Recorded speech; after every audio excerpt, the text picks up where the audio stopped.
And there he was. Henry was standing beside Cinderella, his hand cradling hers gently as he bent to kiss her fingers. Henry, no! You can't marry her! You don't know who she is! Everyone froze, including him. He slowly turned to me, squinting his eyes hard, and then his face hardened to stone. I told you she would never let me escape. Henry, whatever she's told you, it's all lies. Address me properly, miss. It's Crown Prince Henry.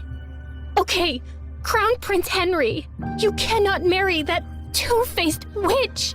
A ripple of murmurs went through the small crowd gathering around us. I need a moment alone with her. He led me forcefully into the stables away from everyone and slammed the door behind us. You are the biggest liar I've ever met.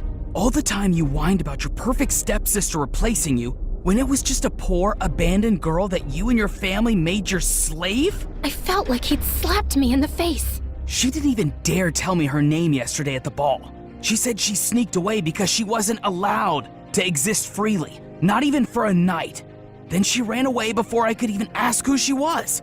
All I had was her slipper she left behind by accident. And then imagine looking for her and finding that you're the villain in her story. Henry, she's a manipulative psychopath. She stole my letters. She stole yours. I didn't even know you were sick or losing your sight. Stop lying. It was your handwriting on the letter I got, where you told me you couldn't be with me because of my illness, where you said it would be better to end things before they really even began. I never wrote that letter. She faked it.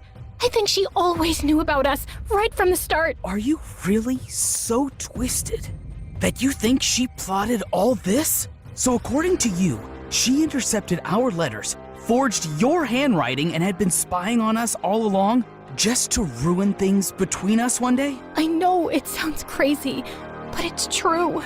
For a second, a shadow of doubt crossed his face, and I thought he might believe me.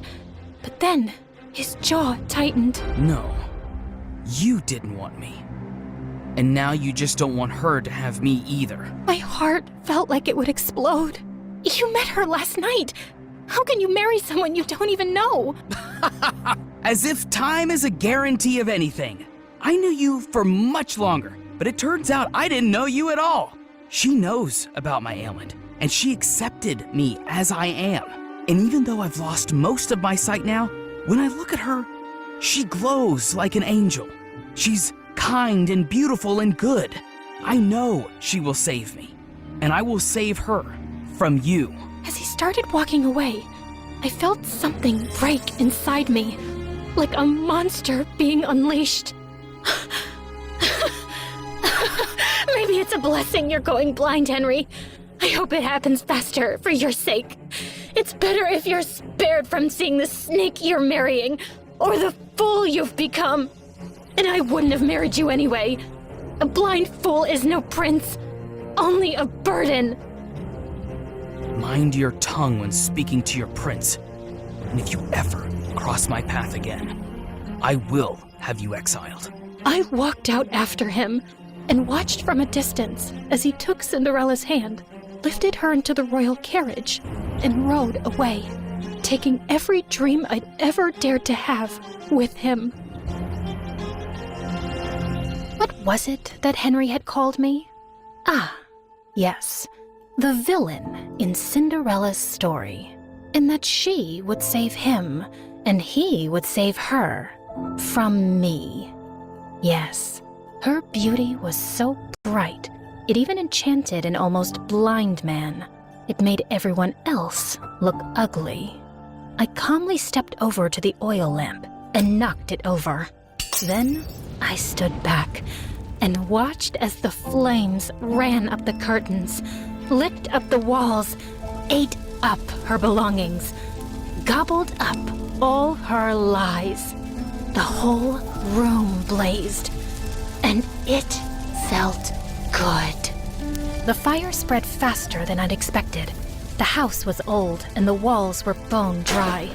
By the time the servants managed to put it out, half the estate was gone. Mother, heartbroken and sickly, packed up what little we had left and moved in with some distant relatives. Anastasia went with her. And me? Well, I was declared unwell, hysterical, and quite dangerous. I was locked up in a sanatorium, just a fancy word for a prison with prettier walls. Anastasia tried to visit me regularly the first few years, bringing me sweet treats and books, but over time, the visits got fewer, and eventually, they stopped altogether. And so, here I stayed, my name forgotten, just one half of the ugly stepsisters duo. The real question is, did Cinderella get her famous happy ending? Honestly, I don't know. The Crown Prince had a relapse of his disease a few years later, and this time, he did not survive it. I'm sure Cinderella wore black for a while and looked stunningly tragic, but I doubt she really mourned him, because I don't think she was capable of loving anything or anyone. But who knows?